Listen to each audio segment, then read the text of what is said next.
Yes, my boys, it's your boy Rubzino. Welcome back to the channel. Ruben Amorim's first match in charge of Manchester United ends in a 1-1 draw against Ipswich Town. Just look at my manager, man. This brother's already looking stressed, and this is only his first match. He came in with a fresh trim, and it looks like he's already overgrown in the first 90 minutes of him being here. Like, look at his corners, man. Look at his corners. Even they're looking a bit pushed back, and it's only been one match. I've got a bad feeling by the time he leaves his football club, this guy's gonna have that Eric Ten Hag. You know what I mean? But let's calm down and let's talk about the match. I'm just going to start off by saying that this is the best result that Ruben Amoriim could have got. I'm happy as a United fan that we got a draw. If we got a win, that would have masked some of these players' abilities, some of these players' characteristics. But this draw has just exposed so many of these players to Ruben Amoriim. His eyes are finally open. He can finally see what type of players he has at the club and what type of abilities he has at the club. Some of these players should just be ashamed of themselves. They literally had a chance to prove themselves and show to the world, show to the fans, show to the manager that it was the previous manager's fault and it was never their fault. But them playing like this and putting this type of performance off has just exposed some of these players. Literally after the match, the first interview Ruben Amoriim had, this is what Ruben Amoriim had to say. He said decision making is a problem. They should not have to be coached at this level. These type of statements coming this early on into his managerial career at Manchester United, this just shows that some of these players just don't know the basics of football, the basic IQ of football, the basic knowledge of football. For example, a 5-yard pass, marking your man, making a run, high intensity. The list can just keep going on and on and on. But let's talk about the positives in this match. There were some players from Manchester United which I can tell were giving it their all, that were putting their heart into everything. First of all, this man right here, Amad Diallo. Generational talent. I call this guy the Ivory Coast Messi, the way he was moving down that right wing back. Something new to him, but he put in a shift. Then we got Mr. Consistent, signing of the season, Matsarawi, 10 out of 10 performance. You can literally play this guy anywhere and he'll give you a 10 out of 10 performance. You can rely on this guy anywhere on the field.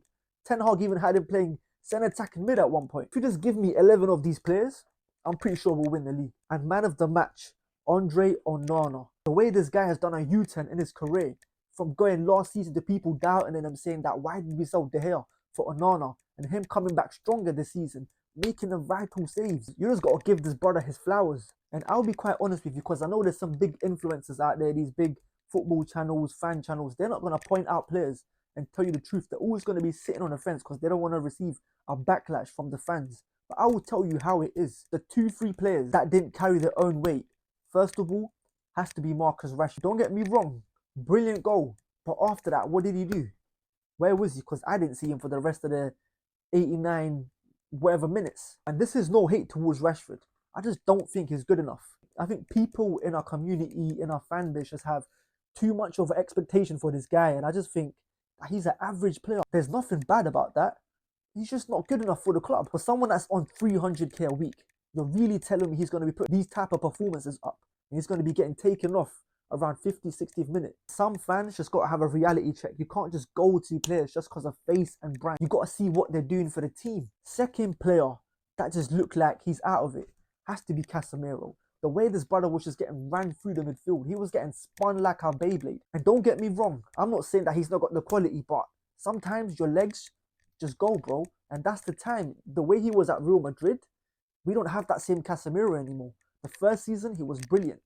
But this season, mistakes just keep growing and growing and growing. And especially in the midfield, the vital part of the pitch, where you win probably most of your battles and set off your strikers, or you can stop attacks. I just don't think that he's got that anymore. And you might think, why have I picked on these 2 players? These 2 players are probably the 2 highest earners at the club. One's on 350k, the other one's on 300k. Are they putting up performances valued at that money? And to conclude everything, all I'm going to say is we got to believe in Ruben Amoriim. We got to give him time, because for his system to work at this club, it's going to take a lot time. He even said that certain players have only been learning the system for the last 2 days. So all you got to do is you got to give it time. You got to back the manager and get rid of the players that don't want to be there. And I just hope that Ineos give a full authority to Ruben Amoriim to do what he likes at the club, because that's the only way we're going to move forward. We're going to get a better future at the club. But you guys let me know down in the comments what you thought about that match, and I'll see you lot in the next one, my people. Love and guidance. Take care of yourself, and peace.